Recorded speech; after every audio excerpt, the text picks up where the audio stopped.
tancap gas dengan maksud melarikan diri.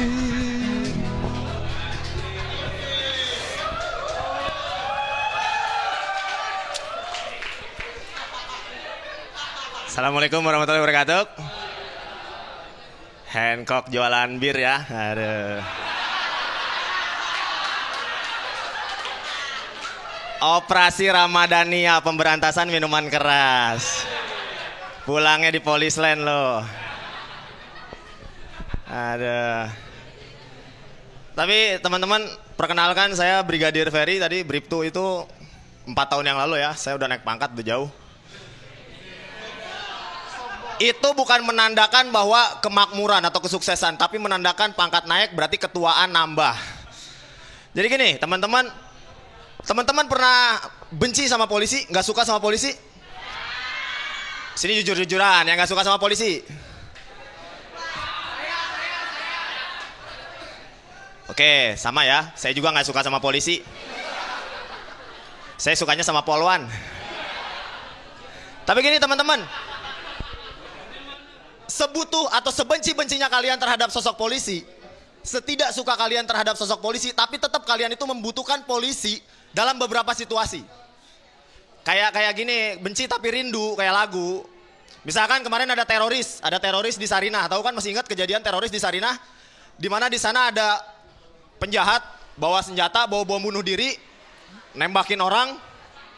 Kemudian di situ masyarakat apa yang dilakukan? Nonton. Yang kedua, menyatakan melawan terorisme dengan menggunakan hashtag kami tidak takut. Sepakat nggak? Kami tidak takut, kami tidak takut, kami tidak takut. Emang kalian pikir teroris punya Twitter? Tapi gini teman-teman, bolehlah kalian bilang kami tidak takut di Twitter itu. Cuman gini, misalkan ada pelaku bom bunuh diri, pelaku terorisme nih, pakai bom bunuh diri, ngelewat depan lu. Set, jalan. Terus lu berani nggak? Cek. Lu masih berani nggak bilang kami tidak takut, kami tidak takut, kami tidak takut sama pelaku bom bunuh diri? Yang ada tuh sama teroris lu dikeplak. Cek. Nah harus gini ya. Yang ada lu malah dikeplak sama teroris. Bego, ngapain lu takut? Kan gua yang mau mati. Lepasin bang bomnya bang. Saya masih pengen hidup. Tapi gini teman-teman, bener, benci tapi rindu. Dalam beberapa situasi kita tetap membutuhkan sosok polisi ya. Ya misalkan ada jalan lalu lintas macet lah ya. Itu kalau nggak ada polisi pokoknya ribet lah. Cuman kalau misalkan kejadian teroris yang kemarin, itu yang kejadian paling prihatin menurut saya adalah di sana banyaknya orang yang foto selfie di depan penjahat. Emang dikiranya syuting Hollywood. Tapi gini, ini kejadian terorisme nih. Kejadian terorisme. Dengan bangganya dia foto selfie. Dan di sana kejadian paling menarik pedagang-dagang. Tahu kan? Ada yang dagang sate, ada yang dagang cilok lah macam-macam. Dulu saya punya pengalaman hal yang sama. Waktu itu kerusuhan antara Persija Jakarta ngelawan Persib Bandung. Wah, saling lempar. Di sini lempar bambu, di sini lempar batu, yang di sana lempar tanggung jawab. Pokoknya macam-macam. Gua di tengah-tengah kan, nembakin pakai gas air mata. Duar. Kemudian dari sana tetap, dan yang tetap di situ berjuang siapa? Tukang cilok. Jadi gini, di sana lempar, di sini lempar, tukang cilok tetap jualan di tengah-tengahnya. Cilok, cilok, sambil ngindarin batu, cilok, cilok, gitu. Ini maksudnya gini, mungkin menurut pedagang di mana ada tempat ramai di situ adalah tempat mencari rezeki. Kalau misalkan mereka mati itu namanya jihad. Cuman saya ini bangga sekali sama diri saya sendiri ya, kalau saya orangnya gitu. Saya ini adalah pelopor polisi yang berstand up komedi di Indonesia, bahkan mungkin di dunia. Boleh tepuk tangan? Sejak kemunculan saya di TV, ada beberapa polisi lain yang berstand up komedi. Ada Bribka Gamail dari Balikpapan, ada Brigadir Fahri dari Makassar, ada Bribka Galang dari Surabaya.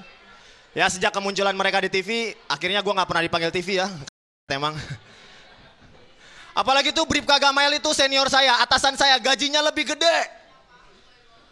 Udah gajinya lebih gede, sejak dia masuk TV, job saya jadi sepi. Dasar emang polisi itu. Yang satu itu, kerjaannya makanin rezeki orang aja. Cuman gini, Kalau ngomongin tentang polisi, program kepolisian Republik Indonesia yang sekarang itu adalah Promoter. Promoter itu tentang profesional, modern, dan terpercaya. Yang pertama profesional. Polisi zaman sekarang itu harus profesional. Serius. Kita nggak boleh mencampur adukan antara kegiatan kita sehari-hari dengan kedinasan. Nggak boleh. Kalau lagi baper, lagi galau, nggak boleh tuh ke bawah pas dinas. Bahaya.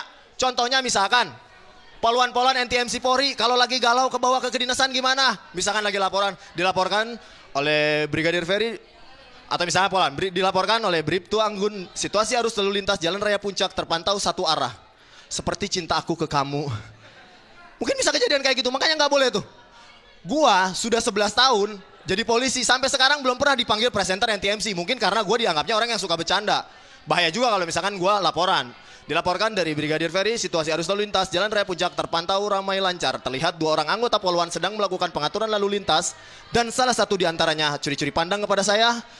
Mungkin bisa kayak gitu. Dan yang paling fatal itu kalau misalkan di NTMC Polri itu benar-benar harus profesional. Karena apa? Karena kalau sembarangan orang di sana jadi presenter, gimana kalau komentator bola jadi presenter NTMC Polri? Dilaporkan situasi arus lalu lintas Jalan Raya Puncak terpantau ramai lancar. Situasi arus lalu lintas terlihat satu buah bus maju dengan kecepatan 80 km per jam dan menyenggol tukang gorengan. Mungkin kejadiannya kayak gitu. Yang kedua, polisi itu harus modern. Kata-kata modern ini yang kadang-kadang menjadi gak enak hati buat saya sendiri. Kalau misalkan pas lagi ada razia, ada motor di stop razia, selamat malam, bisa diperlihatkan surat-suratnya. Orang yang kayak gini nih yang ngomong, Pak katanya polisi modern, masih nanya surat-surat email kali Pak. Itu tuh orang yang suka protes. Dan orang yang protes kayak gini suka mempertanyakan, Pak katanya polisi itu sekarang modern, kenapa di kantor polisi masih ada mesin tik? Nih saya kasih tahu nih ya, mesin tik itu suaranya sangat intimidatif buat penjahat. Ini serius. Sangat intimidatif. Penjahat diperiksa pakai komputer biasa, tak tak tak tak tak tak, nggak bakalan ngaku. Tapi penjahat kalau diperiksa sama mesin tik ngaku. Nama kamu siapa? Cek cek cek cek cek. Tring. Pas tring ngaku, soalnya kena kepalanya. Yang ketiga itu terpercaya. Polisi sampai sekarang alhamdulillah masih terpercaya dalam menakut-nakuti anak yang nggak mau makan dan mandi ya. Anak kecil nggak mau makan biasanya dilaporin polisi ya. Ini gimana kalau misalkan mindset seperti ini terbawa sampai anak kecil ini dewasa. Anak kecil ini dihadapkan dengan 2 pilihan jalan. Jalan yang satu rame tapi ada razia polisi. Jalan yang satu lagi sepi, angker, banyak kuburan. Ini anak pasti milih jalan yang angker dan banyak kuburan. Itu menandakan bahwa polisi lebih menyeramkan daripada setan. Lagian gini teman-teman, gampang kalau misalkan ada razia polisi. Nggak usah muter balik kalau kalian menganggap polisi itu lebih menyeramkan daripada setan. Gampang, ada razia polisi, bacain ayat kursi. Kelar. Gini teman-teman, memangnya ya, kalau misalkan kalian menganggap polisi lebih menyeramkan daripada setan, emang kalian pernah ngeliat gitu? Ada wahana rumah hantu, isinya polisi semua lagi ngerokok? Nggak pernah kan? Nggak pernah ada. Lagian polisi di Indonesia itu baik-baik, orang melanggar lalu lintas diajak damai, gimana nggak baik? Cuman gini, hal yang paling menjengkelkan buat saya sendiri sih sebenarnya ini. FTV, di sini ada yang suka nonton FTV? Pulang, yang suka nonton FTV pulang. Apaan, saya nggak pernah diajak syuting ya. Cuman gini, FTV itu gampangnya dapat pasangan itu salah satunya di cerita FTV. Tahu kan cara dapat pasangan di FTV? Ada kecelakaan, jedar, ditolongin, tatap-tatapan, kenalan, pacaran, jadian. Semudah itu dapat pacar. Kecelakaan, dapat pasangan. Gua jadi polisi 11 tahun tiap hari nolongin orang kecelakaan sampai sekarang masih jomblo. Makanya setiap ada orang kecelakaan ya, misalkan laporan ke kantor, "Jeger, Pak, di Jalan Raya Puncak ada kecelakaan." Wah, di situ gua nerima telepon langsung bahagia. Alhamdulillah ya Allah, mudah-mudahan ini jodoh yang pas buat saya. Saya langsung nelpon ibu saya, "Bu, ada kecelakaan, mudah-mudahan ini jodoh yang pas." Ibu gua langsung nggak pikir panjang, langsung sewa catering, sewa gedung. Banana boot segala rupa, padahal gue gak tahu fungsinya buat apa.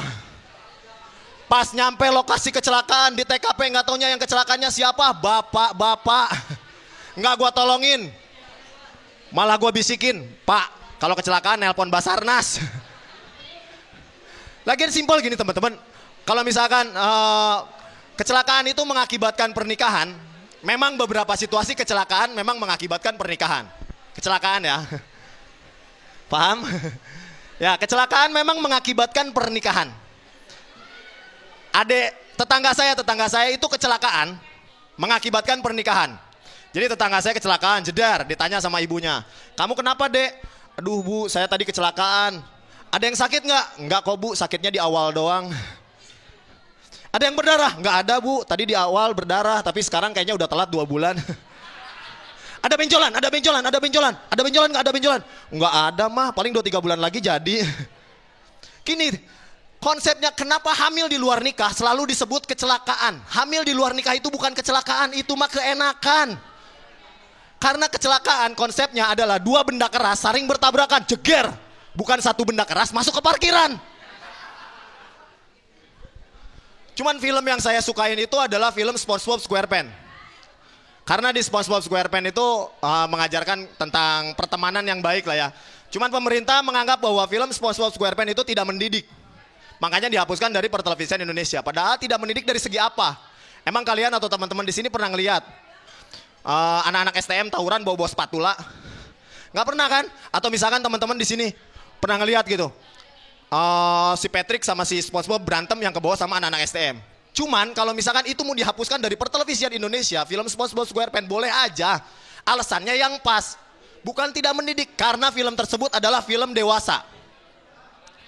Ya, saya sepakat kalau SpongeBob SquarePants adalah film dewasa karena di situ temennya si SpongeBob, si Patrick itu nggak pernah pakai baju, ya kan? Ada lagi Sandy cuman pakai BH sama cangcut. Yang paling parah itu Squidward.